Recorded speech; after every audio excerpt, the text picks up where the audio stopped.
Hello, everyone, and welcome to the Slash Filmcast, the official podcast of SlashFilm.com. I'm David Chen, and with me are... Devindra Hardwar. And Jeff Kanata. That's all we've got today, just the three of us. Today, we're going to be talking about 22 Jump Street, but before... That's all they need, come on. That's all they need, really. Yeah, before we get to that, though,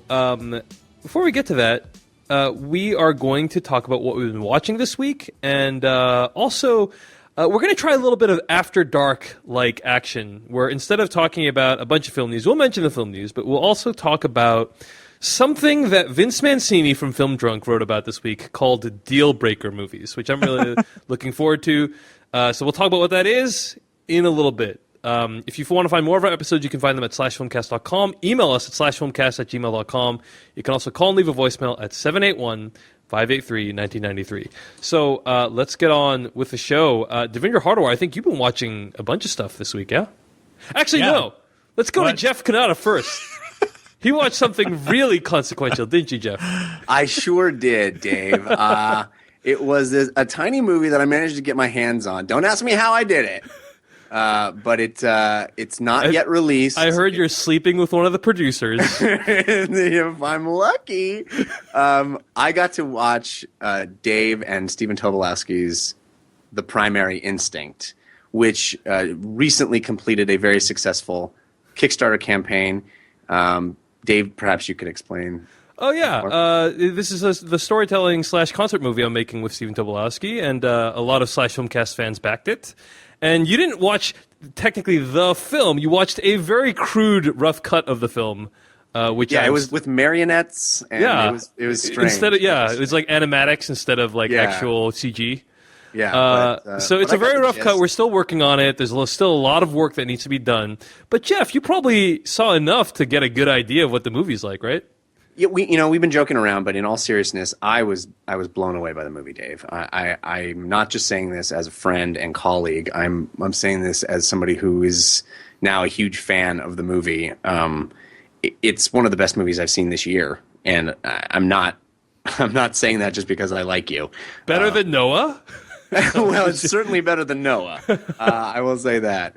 And feel free to use that quote on your box. Awesome. I was really moved, and I was so impressed with what you guys have managed to achieve and how profound it felt, how funny it was, how insightful and personal, and I just give you the biggest kudos. It's going to be, right now it's one of the best movies I've seen this year. All right, I really appreciate that, Jeff, and I think I speak for all of us working on the film when I say your check's in the mail. No, appreciate you watching the rough cut. I've been showing it to a couple of very select people because they're providing input and helping to kind of shape the film in a lot of different ways. Dan Trachtenberg has also viewed it and also enjoyed the film. And I can't wait to show it to everyone, all of our Kickstarter backers, after we've put all the finishing touches on. It's just going to take a little bit more time to get it to where it's ready for prime time. But I am a proud Kickstarter backer of the project as well, and I can honestly say I imagine there's a number of them listening now to the show, and I would say that your dollars were well spent. You're going to be very proud to have been associated with this, and I think you all enjoy the film immensely when you watch it. I certainly did. Excellent. Thanks so much, Jeff. I really appreciate it. And I didn't mean for you to go on that long because it sounds like I'm trying to promote myself, but it sounds kind of awful. Yeah. Yeah, I'm kind of a terrible human being, but I appreciate your kind, earnest words, Jeff. So it is earnest. It is not in any way. I mean, people can take what they know the context in which they're hearing this, but I'm being honest. I'm truly being honest. All right. Well, thanks so much. And yeah, you can follow more details about that film at slashfilm.com and also at theprimaryinstinct.com, where you can find our Kickstarter project with all our updates. Devindra Hardwar, what have you been watching this week? Well, I guess for the non-self-promotional part of our show at this point. Devindra's been watching my movie, and David's been watching Devindra's movie. Let's just have a podcast about that. Let's review each other's. The Circle Jerks. That's an actual show. That should happen, actually. I would pay to see that with some directors or something. I saw a bunch of things over the past couple of weeks. I actually saw The Fault in Our Stars 2 weeks ago when it came out. This is the, I guess, teen romance, except this time the kids have cancer. That's the movie. That is the movie, guys. And apparently it was a really popular book. I didn't know anything about this. I watched it with Angie Hahn from Slash Film, and she read the book and she knows the whole history. So I knew this film was going to be kind of big on the indie side. I just heard really good things about it. I did not realize it had a crazy devoted following. And I guess that helped it. Didn't it get #1 that weekend? This movie had a production budget of $12 million, and it's been out for, 2 weeks? And it has already made $130 million worldwide. It's insane. That is what we call crazy. profit. Yes. It beat Edge of Tomorrow, right? Right. Pounced. It beat Edge of Tomorrow, even though Edge of Tomorrow probably cost more than 10 times as much, which is kind of... Take that, Tom Cruise. We've got kids with cancer. The movie itself is pretty. It's a pretty sweet film. I feel like you'll know exactly what you're getting with this, and it's strange too because I feel like I'm watching this a year after the other Shailene Woodley movie, Divergent. No. The other one last year. The other Spectacular sad Now. romantic comedy. Spectacular Now. I feel like I'm having the same emotions watching another movie with Shailene Woodley in a cutesy romance that has some kind of darker stuff at the end, kind of giving me the same feels. I thought the film was just tremendous. The story seems like it'll be cookie cutter, just kind of from the description of it. I was actually kind of dreading watching this a little because I've seen this description of it everywhere. On IMDb, it says, Hazel and Gus are two teenagers who share an acerbic wit. Really? Teenagers who share an acerbic wit. I've never seen that in a movie before. A disdain for the conventional and the love that sweeps them on a journey. Whoever wrote that, by the way, go away. What? What are you doing? The movie, it's a cute movie. It's a really interesting look at a love story because, these kids are going through such terrible situations, and it's really interesting to see how their romance kind of blooms. It's really cutesy. Definitely a little unbelievable because the guy Gus, played by Ansel Elgort, who is awesome in this movie. He's just incredibly charismatic and kind of sweet. He's like this weird perfect boy, I guess. Like he's just so perfect. He does everything perfectly. So I guess that part about the movie seemed a little unbelievable, but it's a sweet film. It will make you cry. It's kind of meticulously constructed to kind of just break your heart. If you are up for a good cry, if you're up for just a good, sweet little movie, and if you're aware that, you're about to watch something that's probably going to hurt you for a bit, it's definitely going to be a great movie for that. And also, Willem Dafoe is in this, playing, I feel like lately we've seen Willem Dafoe just be really, really kind of funny, really kind of wacky, I guess, especially after the last Wes Anderson. Here he plays a guy who's just so beaten down and so he is crushed by life. It turns him into a monster, and it's really fascinating to see that happen too. So it's definitely an interesting film. I don't know if I'd say rush out and see it in theaters, even though everybody already has. But even if you get a chance to see it at home, it's definitely worth watching. Definitely a cut above the typical romantic comedy. That is The Fault in Our Stars. It's out in theaters right now. Anything else you've been watching, Devindra? I also finally got to see The Immigrant, which I've been looking forward to for a long time. This is the next movie by James Gray. This guy did Two Lovers a couple of years ago. Also, We Own the Night, both starring Joaquin Phoenix. And this guy and Joaquin Phoenix are just a perfect pairing because he gets these great performances out of him, almost like Brando-esque. I don't know. He does something magical with Joaquin Phoenix. And this movie is about two immigrant sisters who come to the U.S. One of them gets detained at Ellis Island. The other gets, I guess, sort of rescued by Joaquin Phoenix's character. She's played by Marion Cotillard, and she ends up just having to do very awful things while she's both kind of protected by and I guess almost pimped out by Joaquin Phoenix's character. Really complex relationship there. But the movie itself is it feels so distinctly American. There's such a great immigrant story here too. And with that title, I feel like you have a lot to live up to. Marion Cotillard is fantastic. She's not just some, weakling immigrant who can't take care of herself. She's clearly somebody who knows how to, handle the situation towards her advantage. Joaquin Phoenix is definitely somebody who is, he's a playboy. He's he's all sorts of things. He's definitely a pimp as well. But deep underneath, like, he's showing such great affection for this person too. I guess he's kind of falling in love with her. It's a weird film. It's the way I described it on Twitter is it feels like a film that really shouldn't exist today. This feels like something that would have been made in the 60s or the 70s, just like a slow, very adult film about relationships in a big way. So yeah, I loved it. And how did you watch the movie, Devindra? I saw it at an indie theater at the Brooklyn Academy of Music here in Brooklyn. I've heard great things, so I would recommend it as well, even though I haven't seen it yet. I'm going to recommend it for myself and try to check it out. That's The Immigrant, and it's directed by James Gray. Yeah. Anything else, Devindra? I briefly wanted to mention something, a new podcast I've been listening to called The Children of Tendu. And this is by two TV writers whose names you may recognize from credits. Javier Grillo Marxwatch and Jose Molina. And together they've worked on shows like Lost, The Middleman, which Marxwatch created, actually.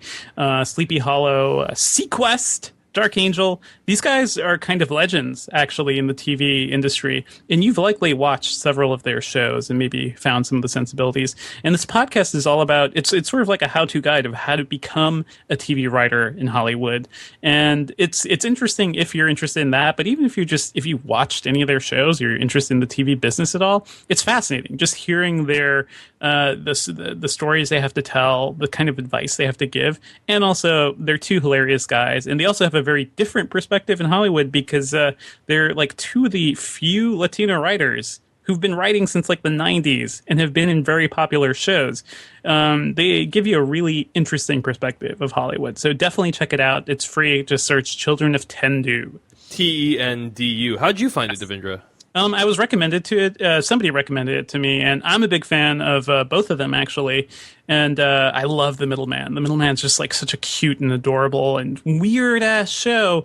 But I love Marxwatch, too, because this guy, like, he's had his fingers in so many things that I love, and it's only been in the past few years I've realized how much of an influence this one guy has had on my life. So I love them, but yeah.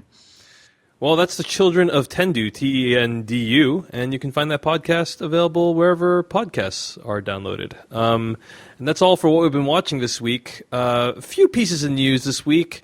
There's a new Outer Limits movie in the works, apparently with the creators of Sinister, which is to say Scott Derrickson, the director, and also C. Robert Cargill, who wrote Sinister and former guest of the Filmcast. So that should be pretty exciting. Scott Derrickson, for those who have been listening to the podcast, was also recently tapped to direct Marvel's Doctor Strange movie. So that should be pretty exciting. I'll be curious to see. I'm kind of very curious to see what their partnership is going to evolve into, meaning Derrickson and Cargill. So yeah, that should be interesting to watch. Also, we heard a rumor from Latino Review that there's going to be a new Batman movie in 2019. Warner Brothers is scheduling it now, called The Batman. Semicolon, I'm too old for this shit. This is the follow-up for Batman v Superman: Dawn of Justice. I guess they thought they'd go from the most needlessly complicated name for a superhero movie to the most needlessly simple name for a superhero movie. I think this is going to usher in a whole new slate of Batman movies that are the definitive article Batmans. You know, so you have definite article Batmans. You have the Batman, the Batman, our Batman. I don't know if those are all definite Batman. Articles, Jeff. Pretty sure those are just articles. The is right. Yeah, the is a definite article. Yeah. An I don't think is a definite article. All right, well, ruin my joke. You're welcome. You're welcome. Is there going to be a part in the movie at least where he walks in and they're like, "Are you a Batman?" And he's like, "No, I'm the Batman." It's only one. Yeah, that's like and then he'll say that's the name of the movie at that point in time as well. I hope so, or at least a bell will go off, so we know it's the name of the movie. But really, guys, what I wanted to talk with you about is this article that Vince Mancini, who's a very funny writer and former guest of Filmcast, wrote up called "What's Your Deal Breaker Movie?" And what is a deal breaker movie? It's a movie that either you love so much that if your significant other doesn't like it, it's a deal breaker. or that you think is terrible, and that if your significant other likes it, it's a deal breaker, meaning like this relationship is over and can't go anywhere. So I thought this was very fascinating. It's a very great article, and we'll link to it in the show notes. It's at Film Drunk. And he asks these people, like, what's your deal breaker movie? And Vince actually delivers a very excellent takedown of Love Actually, one of the best takedowns I've read of that film. But thought I'd ask you, Jeff Kanata, yes, sir. What is your deal breaker movie? What's a movie that either you love so much that your significant other must love it, or that you hate so much that you can't stand being with someone who would like it? Well, I've been doing a lot of thinking about this because you mentioned this article today, and I realized that these movies are not the same as my favorite movies. It's not just easy enough to say, if you don't like my favorite movies, we can't get along, because I'm of a generation of people that sort of assume everybody likes Star Wars, but there's a lot of girls that grew up that I've dated that are like, I never even saw those movies. And so you sort of get desensitized to the fact Star Wars can't be one.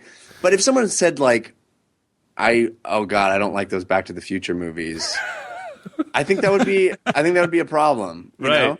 Right. And it's not to say that Back to the Future is your favorite movie of all time. Right. It's just like I can't possibly fathom how someone would not like them. You know what I mean? Right. And what does it mean about you? And what does it mean about you? The implications. Well, I think that's what this is. It's a barometer of taste. And when you're first getting to know somebody and you're asking them about the movies they like and the things that they're into, I used to, even back when we had physical copies of movies, back in those days, before in the before time, yes. Yeah. It was a big thing when you go over to somebody's house for the first time and you look at their shelf and you kind of get a snapshot of their film taste. But nowadays I think television is even a bigger indication of what people like or don't like. And I would say my bigger deal breakers are like, I recently was talking to someone and they said to me quite honestly and earnestly and with good intention, they turned to me and they went, "Do you watch 2.5 Men?" And I was like, "No," and now we can't be friends because you do. Like that's a deal breaker. I'm sorry. 2.5, like referencing 2.5 Men plots I'm sorry. It's a deal breaker for me. Like that time when Ashton was like this. Yeah. Or Charlie. He's so crazy. That would be a deal breaker for sure. Devindra Hardawar, any deal breakers? Yeah. I've thought about this. I mean, it's tough, guys. Like it is tough to like lay down the law with certain movies, And I feel like there's a certain sort of like, I don't know, geeky obnoxiousness about it too. Although I'm sure I do it as well. So. Jeff, you ruled out Star Wars, but I feel like Star Wars it's kind of one of the ones. It's just kind of such a touchstone for me. Episode 4, I assume, Devindra. Of course. Think here. Pulp Fiction is probably one. Also one of my favorite movies, but I think it really, I think the way somebody approaches that movie sort of tells me a lot about them. Old Boy, that's a good one. Well, both of those, Pulp Fiction and Old Boy, I've definitely talked to people who are like, it's just too violent for me. Yeah, it's just too violent. So you can get a pass on that, right? You could get a pass, but if I guess the better way I see it is like, if you love those movies, that is a good sign. That's that's kind of my thing. And I can't think of any movies that I guess I have to force people to like, because I'm just so used to geeking out about shit and having nobody around me to share it with. Like I grew up watching anime, like being the only person watching anime, in the middle of Hartford, and getting those shitty VHS tapes and whatnot. So I'm kind of used to that. I'm fine having my own little thing, but I definitely have a certain affection for people who I can relate to, for who deal enjoy maker. similar. Your deal maker. I prefer to think of them as deal makers rather than deal breakers. It used to be that if someone quoted The Simpsons around me, I knew that I could be friends with them. Right. Perfect. Yeah. But now, like, there's literally... But only from the first 8 seasons, Jeff. Right. There's literally 10 years of Simpsons episodes that I have no idea about. So. Also, nobody quotes the later seasons. Right. No, that doesn't happen. That is weird. That is a weird phenomenon. Like, people still say things like, worst blank ever, which is from The Simpsons, and a bunch of other. There's a bunch of other Simpsons quote I could reel off the top of my head, but no, I don't think anyone quotes from later seasons. I mean, imagine that. It's almost like there was a dramatic drop in quality. Yeah. It's shocking. There are probably movies that I sort of hate, and if you love a movie that I like actively hate, that's probably that. I guess I could consider that a deal breaker. That could be a bad sign. Like it was that time when you dated that girl who loved Transcendence, Devindra. I'm just joking. Transcendence is just a shitty movie. It's not like an awful. It's a bad movie, but it's not like. I think it's something like Crash, right? The travesties of that movie are multiple. Because it's like got the Oscar, and it took it from Brokeback, and oh my god, like it did that movie. So if so if someone was like a huge fan of Crash, we can't talk. Be upset. I'm a huge fan of Crash. I love Crash. I loved Crash. I'm sorry, wow. I'm out of You're off the podcast, Jeff. Off the podcast. But that movie is awful. Have you guys ever had the situation where you're just starting to date a girl and she mentions a movie and you're like, I haven't seen that. She's like, oh my God, you have to watch this. We have to watch it together. And then you start watching it and you're like, oh my God, why did she This is why you don't do the deal breaker thing, because it may be turned on you. You don't want that. Yeah. What? I had a girl. I'm sorry, Dave. I keep interrupting. Please. But I had a girl do that with me with the movie Threesome with Stephen Baldwin. Yeah, and you think to yourself, at least I did at that age, like, oh, this girl really wants me to see a movie called Threesome. I think this is going to go places. And then you watch that movie and you realize, oh dear God, she just has terrible taste in movies. That movie's garbage. Anyway, go ahead. I will say what occurred for me recently, a deal breaker for my girlfriend. I'm just going to say this 2 words. You can go to YouTube. You're also announcing you're breaking up with your girlfriend here. 2 words. Look this up. Turquoise Jeep. Are you familiar with it? No. She own one? She is an enormous fan of Turquoise Jeep. And it's like a thing where like you're watching it with someone and they're not only mouthing the words, but they know like the specific, like they're pantomiming like the actions in the videos. Can I just say I wrote TURQ into Google, and the 4th one down is Turquoise Jeep. So there you go. What is this? Go to YouTube, find Turquoise Jeep, and you will understand what I deal with. What I deal which is not to say Turquoise Jeep is bad. It is very hilarious, but it was I definitely got the vibe that if I did not get these guys, which I do, which I like them. Sure. But I definitely got the vibe that if I did not like them, that would become a serious issue in the relationship. Yeah. There's people who who are obsessed with the Trailer Park Boys. Yep. And I tried to watch that and was like, I guess I can't be friends with those people because none of that's funny to me. But go ahead. Yes. Keep going. No worries. I did something about this, and I guess like mentioning TV, I probably could never, be in a relationship with someone who didn't like, for example, Arrested Development. Yeah. Right. If someone just didn't get it, that would be really difficult for me, I think. Right. But guys, there is the possibility for change. Let me just put that out there. You don't want to date someone that you have to change. Not necessarily to change, but it's like to help enlighten somebody to like what is actually pretty awesome. I think I've helped a lot of friends along. That's a great way to approach a relationship. Is you're enlightening them as to what they're missing. Doing you a favor by dating you. Yeah, exactly. Well, I didn't say that, Jeff. That's not how I'm looking at it. So go ahead, Jeff. Go ahead. No. You. So, I guess I think the only movies that if the girl was really into it, that I would not be okay with is the Twilight films, probably. Like if they thought that those movies were really, you've really limited your dating pool. Well, here's the thing. I knew a girl once who read all the books, but knew that they were terrible, but still like enjoyed it as a guilty pleasure. Right. And like that I'm cool with. That's fine. Like we all have guilty pleasures. We all have things we think are terrible quality that we still enjoy. But people who think that those are actually legitimately good films, I don't know if I'd be okay with it. But Jeff, you please contradict me. Tell me I'm being too. I'm just saying I think that a lot of people legitimately enjoy those movies, especially of a certain gender. Yeah.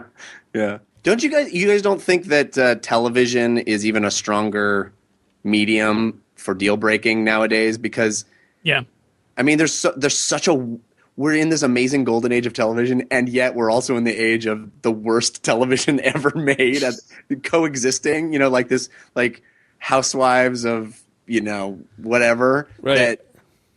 And as you said, you can always forgive people their guilty pleasures. That's not something that needs to be a deal breaker per se, but I feel like television has such a wider range of things that you can be obsessive about. People are like, oh, I can't miss an episode of it. And you're like, you can't miss an episode of what? That? Well, binge watching has made it all worse, right? So yeah. I do feel like, though, I guess it depends on the level of obsession, and also like ultimately, though, if like you're in a good relationship, this is none of this stuff really matters. My wife watches a bunch of stuff that I hate. I watch a bunch of stuff that she hates, but we still come together for like some great stuff, and that's really what it's about, guys. Yeah, and actually, as a point of fact, like as I've evolved as a person, I mean, I think when I was young, it was super important to me that whoever I was dating liked the same things I liked, right? Have none of you ever experienced this? Like, have you not desired to have a person who enjoyed the similar things?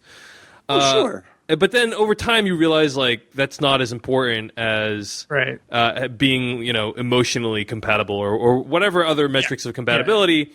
Those are far more important because you can find someone who's like into all the same things and has the same action figures and posters that you do, but ultimately if you don't get along or if you think they're a despicable human being, it doesn't really matter. Dave, you it's realize, kind of boring. You realize this, guys, this is the central theme of 22 Jump Street that you're enunciating. This is a great segue, but I do want to say relationship, Dave, where like you basically, if you both like the same things, that's boring. That means you're just going to be doing the same things you've always been doing. You're never going to really see new things. You're never going to really have new experiences and see something from somebody else's point of view because they're just thinking like you. So maybe the point of this conversation is that there are no deal breakers. What? Or there shouldn't be. Yeah. Anyway. 22 Jump Street. Well, I hoped never to see you again. What's up, dog? We're back. Ladies, nobody gave a shit about the Jump Street reboot, but you got lucky. So now this department has invested a lot of money to make sure Jump Street keeps going. The only problem is the Koreans bought the church back, so we're moving you across the road to 22 Jump Street. You two sons of bitches are going to college. Fuck yeah. That was from the trailer of 22 Jump Street. It is the newest film by directors Lord and Miller, and it stars Channing Tatum and Jonah Hill. It's out in theaters for the last week. It's doing really well at the box office. One of the best R-rated comedies of all time. So, Jeff Kanata, you saw this movie just a few hours ago. What do you think of this film? Do you think it was funny? Do you think it deserves all the acclaim and box office it's been getting? Well, I was a big fan of the first one. It kind of took me by surprise. I didn't have high hopes for this crazy, weird reboot, and turned out it was extremely funny. It was a movie that I recommended to a bunch of my friends and got thank yous from those friends who were like, oh my gosh, I would never have gone to see this. I'm so glad you told me it's so funny, funny, funny. And, the movie recognizes that too. There's a lot of meta stuff that happens in the movie where they come right out and say, why are we here again? Why are we doing this again? Which I always enjoy, the sort of meta things. I think this movie is too long. I think this movie is not nearly as good as the first one, but I got some solid laughs out of it, which is what you want from a comedy. I got some genuine LOLs in a mostly empty theater where I saw this in an afternoon showing, and so laughing in an empty theater is big high praise. I would say. Yeah. I do find myself less willing to laugh out loud when I'm by myself in a theater. Sort of a rule of comedy, it's a rule of comedy. You want to pack the house because people tend to laugh in groups, right? But I there's a lot to like about it. The first half feels like a series of sketches that are loosely attached to one another. It doesn't feel like a movie so much as a series of vignettes, at least to me. And as I said, it feels a little long, but there are some. When it's funny, it's really funny, and there's some great moments. It never reaches the highs, I think, of the first movie, which was really, really funny, I thought. And it, as much as it's conscious of the fact that it's commenting on the fact that it's retreading old ground, it's still retreading old ground. It's like it's in on its own problems in a sense, but it still has those problems, and it still feels a little tired. But overall, I would say I had enough fun and had enough laughs that I would not say it was a bad experience at all. I just think that the movie didn't need to be that long, and it didn't need to have sort of false endings, and the surprises didn't justify the plot turns, is what I would say. But I laughed a lot and had a good time. Devindra Hardawar, your thoughts? Guys, liking a sequel to a reboot of a long-defunct TV series, now that's a deal breaker, ladies, okay? I actually love this movie. I hear you, Jeff. I hear you that it doesn't feel... I won't say it's not as funny as the first one, because I think the first one's just, it was such a damn surprise, right? It was a shocking surprise that you could reboot that series, do something really funny with it, but also like have just a great emotional core to it, have these great actors. That was kind of the movie. I've seen so many things from Phil Lord and Christopher Miller that was the thing, though, that solidified my love for them. The fact that they could just take a reboot, which could essentially be just a shitty reboot, and do something really fun and creative with it. And it's hard to recreate that magic of Discovery in the sequel, but I do think like this movie does really the best it can with its position. Like, it knows it's a sequel. It's definitely acknowledging that. It's acknowledging the tropes of a sequel. But I also love the fact that it doesn't really get too mired down in the meta aspects of things. This movie is hilarious, and it's hilarious all the way through. I never really felt like there were any dry points. And I saw 21 Jump Street recently. I'd say this one has an even higher joke per minute ratio, or however you want to count it. I feel like there are more funnies all the way through this movie. It just doesn't feel surprising because we've seen so much great stuff with these characters in this universe already with the first movie. So it's really tough to kind of transcend the first film, but I think this is kind of the best way they did it, or the best way you could do it. And just loved it all the way through. Had a blast, and I also saw it in a day when I was super tired. I was just like ready to end the day, but I saw it because it kind of fit into my schedule at that point. That would be the best time to see the movie, and it energized me. I found it hilarious. The crowd around me loved it, and it almost feels like it got me to the magic of the first movie again, but it does so many new things, and so many of the set pieces are great and fantastic, and I think people have been talking about them a lot. Shows that this is just as memorable, I guess, as the first movie. Yeah, I had a really good time. I agree with your assessment, Jeff, that I thought it started out a little bit rocky. Like, the first few minutes, I was kind of thinking to myself, we're in for a tough ride if it's going to be another 2 hours of this. But that's a deal breaker. Yeah, but it got rapidly better, and I was laughing throughout. I had a great time as well. So I agree, Devindra. The first one was a surprise, and the fact that they're able to comment on this, comment on how it's a sequel and how unlikely this movie is, was very delightful. There's also a lot of little tiny visual jokes, peppered throughout that kind of betray their Phil Lord and Chris Miller's like animation background. Like it's jokes I would expect to find in like an animated film, but in a real life. But movie. the first movie had that, right? well. For sure. So I really love that kind of stuff. Mm-hmm. I would say I had a few issues with the movie, though. And I'll actually, before I get to the issues, I do want to say, for me, the MVP of the movie was actually Jillian Bell, who plays Maya's roommate, who's named Mercedes. Amazing. I don't even think funny. I knew of this girl before. She was in, I think, The Campaign, which is that movie with Will Ferrell and Zach Galifianakis. Wait, is that right? The baby punching movie, I think. Yeah. No. I'm sorry. She wasn't in that movie. That's my bad. She was in. She's been in like Workaholics and Eastbound and Down, but I've never like recognized her in a movie before. But I thought she was hilarious. Like she stole every single scene she was in this movie, and she often shares scenes with like Jonah Hill and Channing Tatum. So the fact that she was able to do such a great job in light of that, I thought was just remarkable. So she's going to be a talent to watch going forward, I think.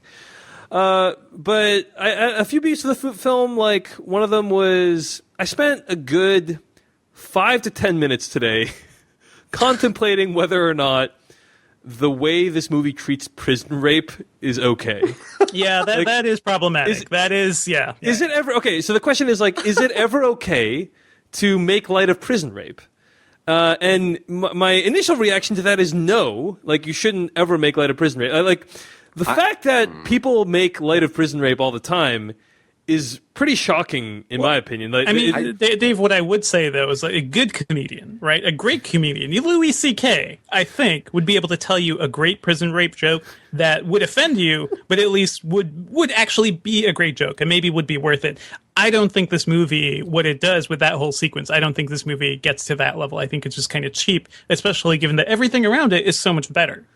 Yeah, I think that's a legit thing. That being said, I do have to say that they kind of, I'm not going to get too much into it, but they do kind of reverse the idea of prison rape in some ways, in a way that is arguably clever enough to skirt the issues of using such a heavy subject matter as a subject of humor. Jeff, what were you going to say? I just have issue with the fact that anything can be off limits. To I guess comedy. The thing is, like, I just find prison rape as a concept so troubling, and the fact that we make light of it in our society, like that there's all this like it's like casually mentioned all the time as this thing that's hilarious, when in fact it's really troubling that no one really bothers to ponder the implications of. Well, This wasn't. Yeah, go ahead. Not to split hairs and overanalyze comedy, but I would say that inherent in that joke, not in the joke in this movie, but in the prison rape as a concept used for comedic effect, is the fact that it is so horrible that to laugh at it is in itself. It's right. It's a joke about how bad a joke that is. Do you know what I mean? Yeah. But that is the joke, right? And I feel like something like that, it's like telling an abortion joke. Oh my God, that's terrible. You're saying something horrible. Look at you, edgy person.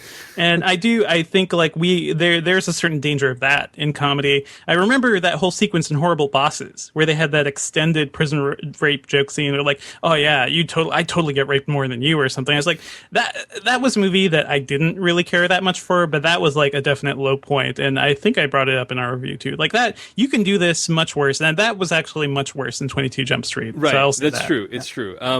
So there's varying degrees of how tasteless your prison rape joke can be, and this maybe wasn't as tasteless as it could have been, but it was not. It was a low point in a movie that is otherwise fairly progressive, I would say, in terms of its gender politics. I would say, and I don't think this is a spoiler, but I would say that there's a scene where the joke is that women do the walk of shame, and now there's a boy doing the walk of shame. And I found that to be much more gender politically offensive than anything in the prison scene. Yeah, interesting. I think that's just so casually it's so casually offensive. You know, it's like why don't more guys do the walk of shame? That's the idea that women should be shamed, right? You know, that there is shame inherent in that walk is, and that he's walking along there with a bunch of women doing that,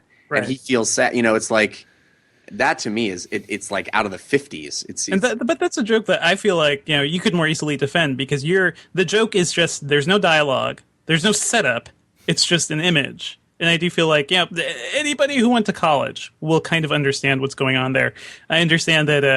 I see what you're saying, Jeff, for sure too. Yeah. The only other thing I had a problem with is that the character of Maya, played by Amber Stevens, is just a complete waste. Like, there's just nothing going on there at all with that character. Like, has no discernible characteristics and has basically no chemistry with Jonah Hill, in my opinion. Well, I mean, it's hard to compare with the first movie, I guess. Remind me again, Devindra?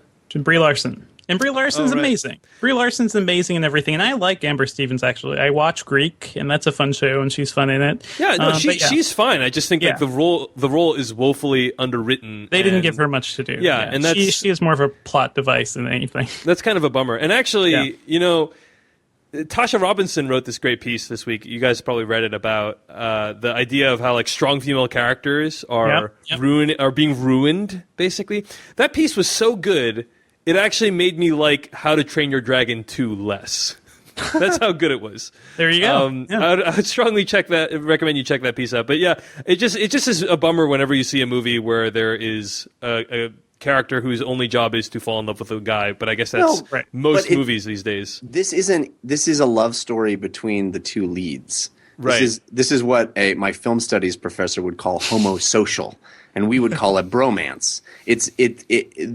That love is played as completely secondary and disposable in comparison to the love between the two male leads, and this movie is the true romantic arc is between those characters, and she's underwritten because she's meaningless overall. Right. I mean, but there are ways to do it both, right? I think of Shaun of the Dead and a lot of the Edgar Wright movies, actually. Right, like Shaun of the Dead it is a bromance through and through, but the people on the periphery still matter. Exactly. So you can have your cake and eat it too, Jeff. Basically, I think and this movie does not do that, which is a shame because Lord and Miller are otherwise very smart in terms of their writing. Although they were not responsible for writing this movie, this was Michael Bacall, Oren Uziel, and Rodney Rothman who wrote the screenplay here. Right. But what they are good at, Lord and Miller, I've read a great piece at LA Weekly with Amy Nicholson about them, is basically taking properties that people think are completely hopeless and turning them into something that actually is not only not terrible, but actually something that receives raves and critical acclaim. Right, We've done this with 21 Jump Street, now 22 Jump Street, and the Lego Movie.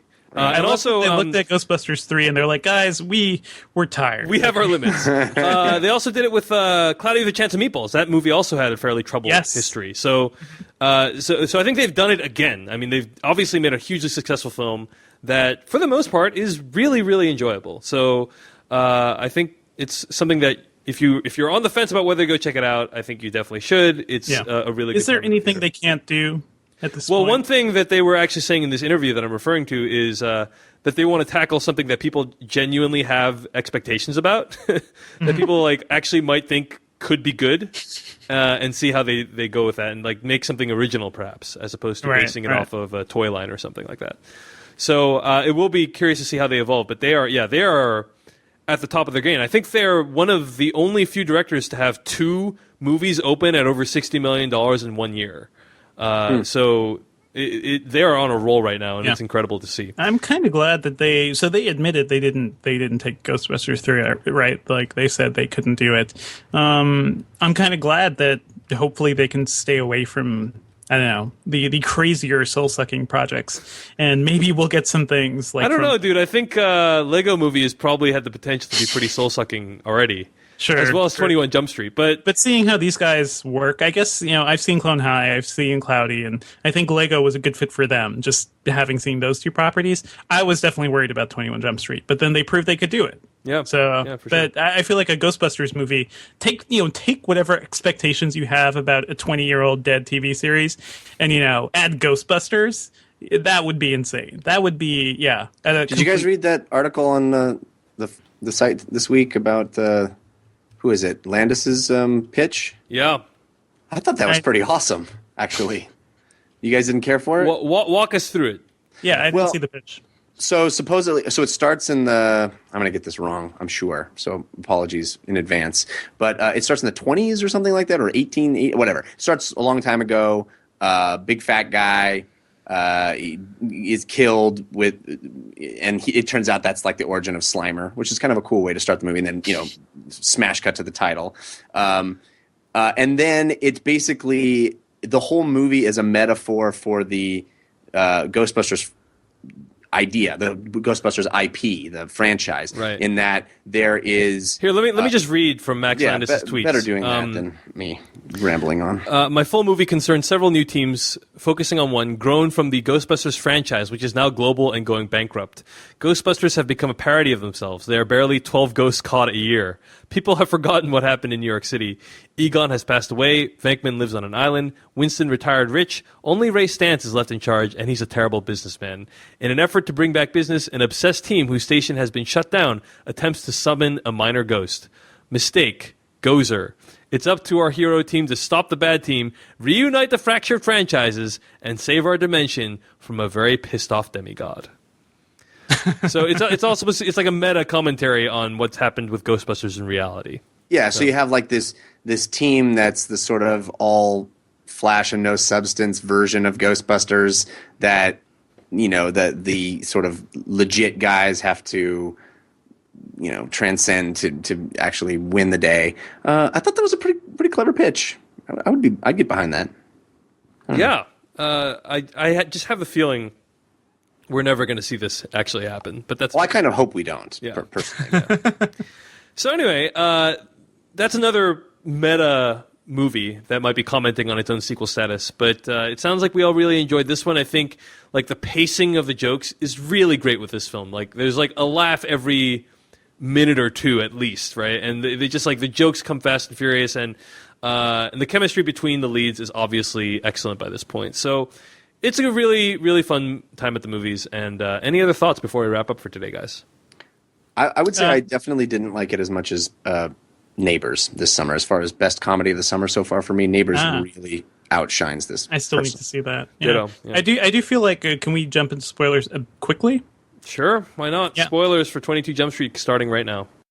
Now you're looking for the secret. You're going to see this coming? No. But you won't find it because, of course, you're not going to see this coming. You're not really looking. I have been puzzling over how it works. You don't really want to work it out. Who's in the box? I have been dying to tell you. I want to tell you my secret now. You want to be fooled. Just have to say, like, I could not stop thinking about some of the set pieces in this movie. Like especially that one scene, right? The one scene when Channing Tatum's character realizes what just happened between Jonah Hill, and Ice Cube's daughter. Like that was a prolonged, great, just laugh that it had my audience erupting. And the kiss mistake at the end, like how great is that? That was, Kiss mistake? Yeah. What are you referring to? The fake kiss at the end, like not Brie Larson, the bad girl. Oh yeah. The Jillian Bell keeps going for the kiss. Oh my gosh, that was hilarious. Yeah, that was amazing. That was all you- about just comedy timing. Like that's really all it was. There's very little dialogue. Are you fucking me? Are you gonna fuck me right now? Are you fucking me? No, I'm not. Those things have stuck with me, and I love the first movie, but I think this one definitely had more consistent laughs. So what's awesome about that scene is just that we've seen that scene a ton of times before, and exactly. It totally could. I actually was genuinely curious as to whether they would end up making it. Are you Mr. and Mrs. Smithing me right now? Right. They comment on the fact that it's a movie scene. My favorite line in the entire movie is, "I'm gonna go home. I don't know parkour." I thought that was so great. Nice. I don't know parkour. Yeah, funny stuff. It's great because it's true. Any other lines or moments? That's it. I just want to point that out. I love the beginning of the movie with that big action set piece with falling off the side of it reminded me of something like Lethal Weapon. Kinds of movies we don't really get anymore. And I don't think it ever, as far as action comedy, I don't think it ever really got back to that point. There's that big chase at the end where they're commenting on, don't run into that thing, it's expensive. But I didn't think that was nearly as fun as that first one. And I wish that it had been able to be more action comedy, physical comedy stuff at the end. But both of those fights at the end were really very funny, as you pointed out, with her not knowing if she's going to and punch me harder. All that was very funny. Very funny. Also, I want to put this movie is yet another great showpiece for Channing Tatum, because I think he has more of a chance to shine here. Like, we see kind of more of him on his own, and his relationship, his bromance with Wyatt Russell, the child of Kurt Russell and Goldie Hawn, right? Wow. Another one. Yeah. He has like that weird face, and you cannot unsee Goldie Hawn and Kurt Russell from his face. Wow. Thanks. Yeah. Now I can't ever unsee that. Thanks. I saved him once in real life. Oh, really? Hawaii, when I was in high school in Hawaii. What happened? He wandered off from his parents, and they lost him. They couldn't find him, and I found him. Are you serious? I'm being completely serious. Well, how did you find him? Like, what? Well, I was at this resort in Hawaii, and it just happened to be Goldie Hawn and Kurt Russell were there with their kids, and they were freaking out because they couldn't find their son because he like wandered off, and I just happened to was looking for them and found him, and he's up in a tree, found him. Really appreciative. So if I hadn't have done that, he probably wouldn't have been in this movie. So wow, if what you're saying is if it wasn't for Jeff Kanata, 22 Jump Street might not exist. I personally saved the film industry. I think we can say that. Really, you saved the world, right? And comedy itself. Okay. You're welcome, everyone. Wow, fascinating story. How old were you at the time? I was a senior in high school. I see. So you were. He was younger than me considerably. Right. Yeah. He's what? He's 28 years old. It looks like so. Yeah. So. Cool, man. Well, good story, everybody. Good story. Sorry, Jeff. Sorry to remind you of your mortality. Yeah. More tales from my impressive youth. All right. That's going to wrap us up for today. You can find more of our episodes at /filmcast.com. Email us. Let us know your deal breakers and what you thought of this film at /filmcast@gmail.com. And we will stay tuned to hear what we'll be reviewing next week. In the meantime, Jeff Kanata, where can I find more of your work on the internet this week? Well, if you want to hear me talking about video games, I do a show every week called DLC on the 5x5 network. You can go to 5x5.tv/DLC. You can also follow me at Jeff Kanata with 2 N's and 1 T. And if you like audiobooks, I've been getting such great feedback all this week. People are sort of finishing up the audiobook that was released just a couple of weeks ago called Traveling in Space. It's by Stephen Paul Leva. I did the narration for it. I'm quite proud of it, and people have been really complimentary. It's on Audible and iTunes. It's called Traveling in Space. All right, Devindra Hardware. You can find me on Twitter at twitter.com/Devindra, and I write about tech every day at venturebeat.com. Find me at davechen.net, at /film.com, at twitter.com/DaveChensky, that's DaveChen SKY, and on youtube.com/DaveChen SKY. We'll be reviewing Transformers next week, the newest Transformers movie. I've heard it's more serious. It doesn't have Shia in it. So it should be in for a very... But it does have Transformers. Yeah. It's got Dino Transformers. I don't know why it's New York accents now, guys. But in any case, we'll be reviewing that movie. That episode actually might come late because none of us have screenings at this point. Shockingly, so. they don't want to show critics this movie. Yeah, it's weird. That's a good sign. Anyway, we will see you guys later.